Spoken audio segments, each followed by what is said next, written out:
Le travail social est-il un supplément d'âme dans la société pour mettre en œuvre des politiques publiques d'accompagnement des personnes, ou bien est-ce que c'est le cœur de notre société qui fabrique de la dignité et qui fabrique du lien et qui fait finalement que nos sociétés ont du sens? Et je crois que cette question du sens aujourd'hui, c'est celle qui doit nous animer tous au quotidien, parce qu'on sent que la situation est difficile, et en particulier des personnes que nous accompagnons, mais aussi la situation des travailleurs sociaux qui font un métier qui est difficile et qui peuvent parfois, au milieu des problématiques que je viens de vous relater, se poser la question du sens. C'est dans les institutions publiques qui normalement sont garantes du principe de dignité que les agents publics ou ceux qui sont mandatés le racontent en disant je ne peux plus exercer mon métier dignement parce que les conditions dans lesquelles les modes dégradés qui sont les miens dans les organisations basculent à un moment donné vers une possibilité dégradante, et c'est ce glissement-là qui est dit dans les services hospitaliers, dans les services associatifs. Donc on se retrouve avec de moins en moins de travailleurs sociaux parce que manque d'attractivité, plus de demandeurs de l'autre côté, difficulté du coup à maintenir de la qualité et du temps à la fois pour la dignité des bénéficiaires mais aussi la sienne de travailleurs, et la conséquence indirecte, c'est que du coup, ça devient difficile pour chacun. Parce que la modernité a fait le choix de l'hyper-professionnalisation en disant, en fait, il y a ce groupe-là qui va s'occuper de ça. Mais en fait, le truc insidieux, et c'est ça que je voulais aussi montrer dans le caractère systémique, insidieux, c'est que cette hyper-professionnalisation, elle est importante, cette hyper-division des tâches, elle est importante, et en même temps, à un moment donné, elle déshumanise, en fait,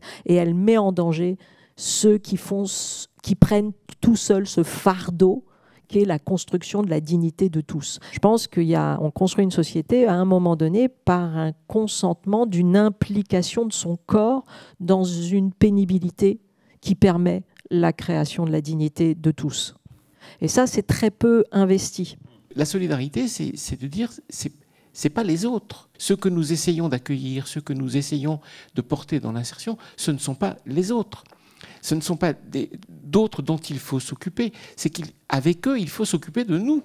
Faire comprendre que cette fabrique collective de la dignité, en fait, elle doit être prise, si vous voulez, elle doit être intériorisée chez les plus jeunes d'entre nous très tôt, parce que bien évidemment, ils ne viendront pas positionner leur rapport aux travailleurs sociaux, etc., au même endroit. C'est une aberration, si vous voulez, qu'on ait acté, et heureusement, la vie culturelle des sorties scolaires, c'est-à-dire que les enfants vont au musée. C'est une aberration que les enfants n'aillent pas dans les associations. C'est essentiel au plus tôt, non pas d'aller se confronter à la dureté, mais d'aller se confronter à la fabrique de la solidarité. C'est ça qui est en jeu. Le fait que les associations ne soient pas complètement le service public fait qu'elles sont dans la position de pouvoir dire aux politiques, il y a des événements indésirables dans la gestion politique de la vie sociale.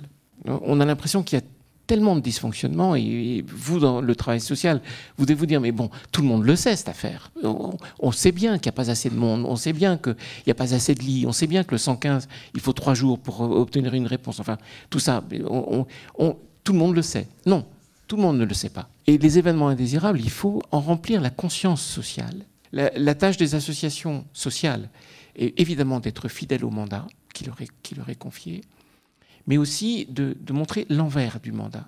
Et du coup, contraindre le politique à entendre des réalités et des arguments plutôt qu'à croire qu'il lui faut sans cesse produire des opinions. On aurait tout à gagner de commencer à vraiment comprendre que voilà, la dignité collective, c'est un fardeau. C'est l'affaire de tous. C'est l'affaire de tous. C'est une charge, si vous préférez ne pas stigmatiser le terme. Et donc, c'est à porter à un moment donné, oui, ensemble.